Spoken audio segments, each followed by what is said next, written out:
Dear friends, the Royal House of Denmark is currently in the spotlight of the entire world, and today we have lots of interesting news for you.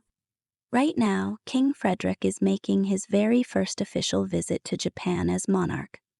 This important event is taking place from the 23rd to the 25th of April by special invitation from the Japanese government. The purpose of the visit is to strengthen diplomatic ties between Denmark and Japan, and also to take part in the opening of the World Expo 2025 in Osaka, where King Frederik is representing not only his own country, but all the Nordic nations: Denmark, Finland, Iceland, Norway, and Sweden.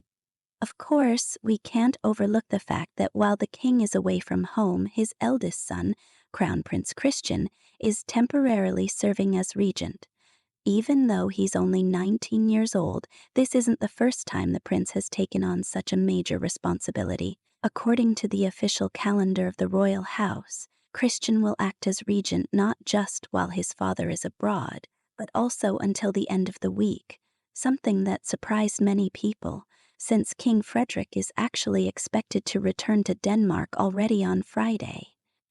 For those closely following the life of the young crown prince, it's worth noting that he is currently undergoing military training at the Antvorskov barracks, where the Guard Hussar Regiment is based. This phase of his preparation for his future role as monarch will continue until June of this year. Interestingly, Prince Christian has been successfully balancing his military duties with his royal responsibilities, which says a lot about his growing maturity and sense of duty. Now let's shift our attention to another part of the world, where another important event is unfolding that also involves the Danish royal family.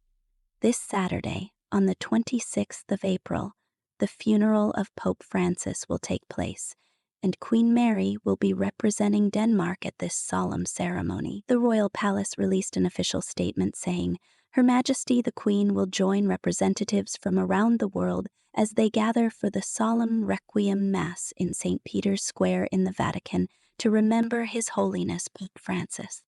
What's particularly interesting is that Queen Mary will be the only female monarch attending the funeral without her spouse. Unfortunately, King Frederik won't be able to accompany his wife due to logistical challenges related to his trip to Japan. However, the royal couple has already expressed their condolences in a heartfelt letter in which they recalled their meeting with Pope Francis in 2018. "We will remember him as a pope who devoted himself to promoting peace, justice, and always fought for people living in vulnerable situations." A little royal protocol fact for those interested. According to Vatican tradition, Queen Mary will be dressed in black for the ceremony, just as she was during her previous meeting with the Pope when she still held the title of Crown Princess.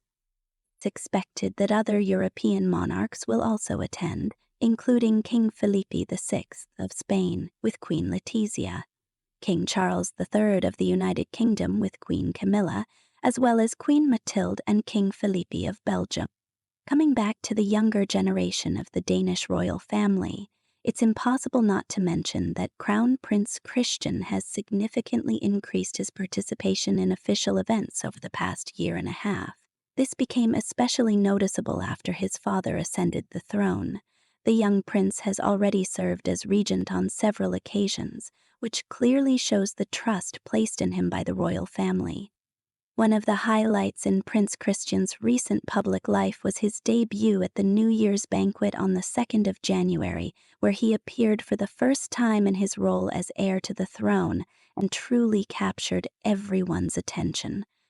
Before beginning his military service, the young prince spent time in East Africa, which also contributed to his personal growth and the development of his worldview. Here's a fun fact for our viewers. Prince Christian was born just 16 days before Princess Leonor of Spain, who is also 19 years old now.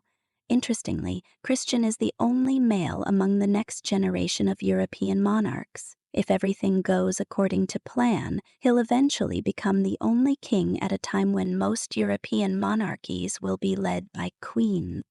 As for other members of the royal family, they recently gathered together for some family celebrations. Prince Christian returned to his military training after spending the Easter holidays with his family. During that time, he celebrated the birthday of his sister, Princess Isabella, at the Royal Theatre, and also visited his grandmother, former Queen Margrethe, Fredensborg Castle. Speaking of Princess Isabella, today she is celebrating her 18th birthday, just like her brother Christian did a year and a half ago. The younger generation of the Danish royal family is clearly growing up and taking on more and more responsibility, which inspires confidence in the future of the monarchy. In conclusion, it's clear that the Danish royal family is going through a time of transformation and renewal. King Frederik and Queen Mary are adapting well to their new roles, while their children are maturing and preparing for their future duties. We can expect plenty more fascinating stories from the lives of this remarkable family, which continues to represent both tradition and modernity within the Danish monarchy. Dear viewers, thank you for your attention. Don't forget to subscribe to our channel so you won't miss new episodes of Royal Chronicles. See you again soon.